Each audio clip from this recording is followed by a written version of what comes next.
going to see the first परत म्हणा. chapter. Good morning पासून. Good morning. हां.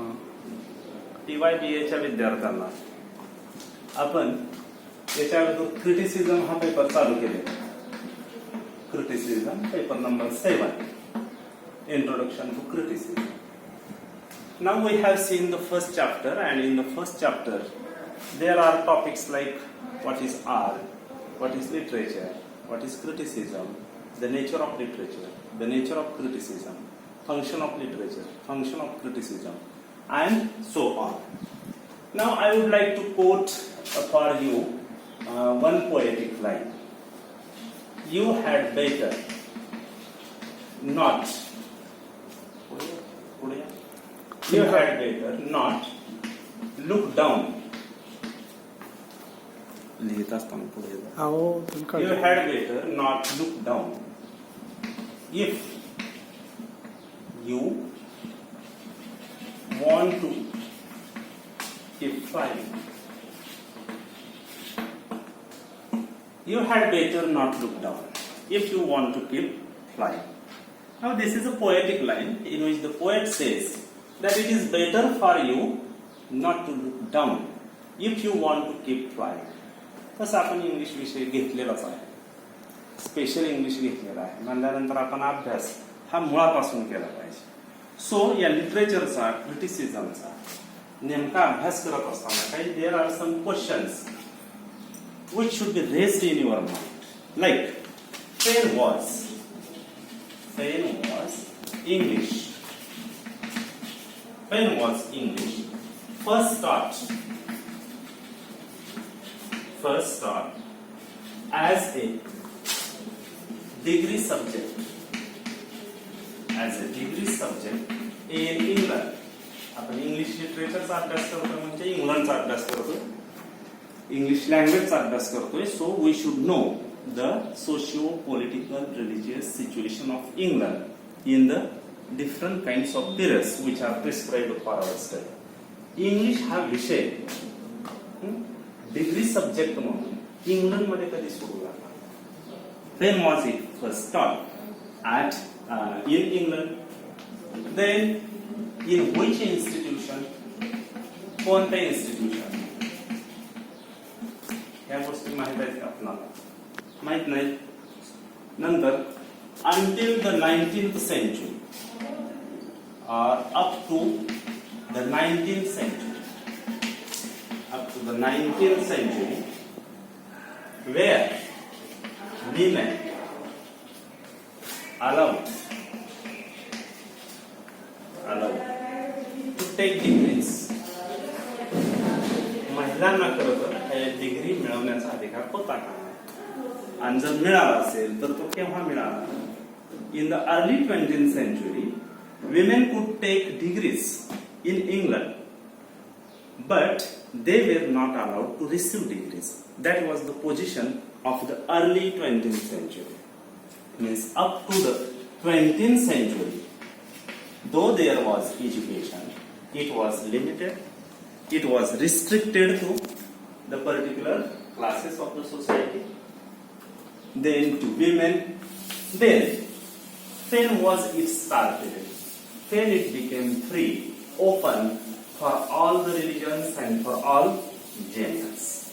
This should be known to you. So try to think these questions, try to understand or reflect on the answers of these questions. Actually, the rise of English studies, particularly higher education in England, it was a church of the England, the church of England, monopoly. Monopoly म्हणजे माहित आहे मला, मक्तेदारी. England मध्ये जर अशी परिस्थिती होती तर जगभर बाकीकडे कशी परिस्थिती असेल? It was the church England monopoly. Means the people who were from the aristocratic class or by birth they are rich, superior, only they can take higher education, and besides them no other people, men, women from other sections of the society were not allowed to participate or to take part in higher education. In England, as we know, that there were two universities. Which were those universities? First one is Oxford and second one is Cambridge. ही दोनच विद्यापीठाची होती की ज्यामध्ये higher education दिलं जायचं. But the students were from the high class section, high class society. No poor section of the society were included as a student, as a teacher there. And then these two universities were divided into small individual colleges which were run like monastic institutions. या विद्यापीठाची म्हणजे Oxford केम्ब्रिजची काही institute होते किंवा small colleges होते पण ती कशी होती लाईक मॉनेस्टिक इन्स्टिट्यूशन्स. मॉनेस्टिक म्हणजे काय? मठवासी. म्हणजे आपल्याकडे सुद्धा मठाची पद्धत आहे तशा पद्धतीने. पण the education was totally become the monopoly of the Church of England. Here in this Oxford, Cambridge University or in the monastic institutions, only men could take education. No women could take their education. Then there were some conditions like that the teachers, who were the teachers in Cambridge, Oxford and the different kinds of institutions. Now these teachers were ordained ministers. Ordained means appointed ministers. They were appointed teachers, but they were not teachers, they were ministers. And they were unmarried. Unmarried ministers or unmarried men were appointed in these institutions for the purpose of the teaching. Now why unmarried? So that they could live in the college. They could live in the college. जर लग्न झालेलं असेल मनुष्य तर कॉलेजमध्ये राहणार नाही म्हणून बिगर म्हणजे अनमॅरिड माणूसच त्या ठिकाणी नेमला जायचा. Then the subjects were ancient Greek and Latin literature, divinity, mathematics, etc. This was the position up to the end of the 19th century. Gradually this change was occurred after some time. Actually the real breakthrough came in 1826. In 1826 the breakthrough came. And what is that breakthrough?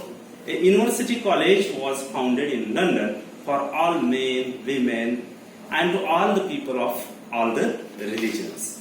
Means such type of a college, university college, was founded in London in 1826, and from 1828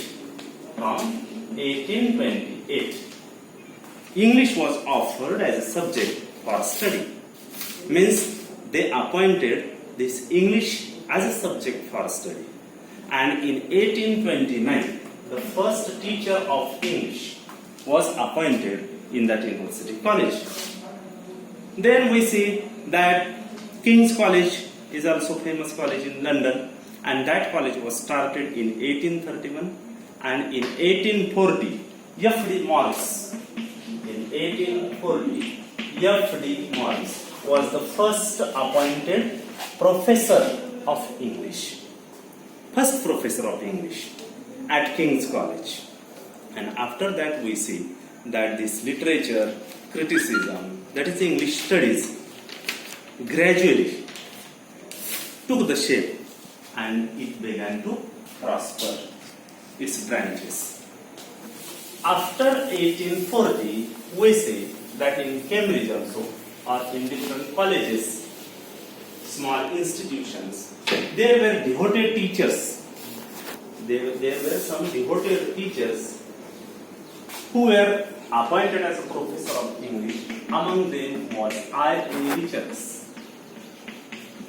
Now this history is very important for you as a student of criticism. आपल्याला क्रिटिसिझमचा अभ्यास करायचा म्हणजे सिलेबसमध्ये नेमका topic जो दिलाय तेवढा study करायचा असं नाही. तर क्रिटिसिझम हा टॉपिक आपल्याला मुख्यत्वे काय कळला मुळापासून कळला पाहिजे. म्हणजे समीक्षा इन क्रिटिसिझम कशासाठी काय आहे या क्रिटिसिझम मध्ये. सो I.A. Richards was the first English teacher, professor of English in Cambridge, and we see that practical criticism.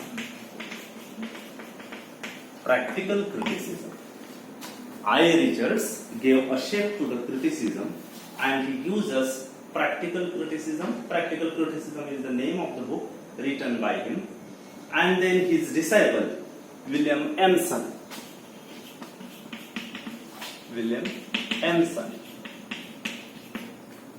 Also led further the criticism. I. A. Richards paved the way for 7 types of ambiguity. This is the book written by him. And after that, there is F.R. Lewis, who started a journal with his wife. The name of that journal is Scrutiny. And from thereafter, the criticism prospered in the 20th century.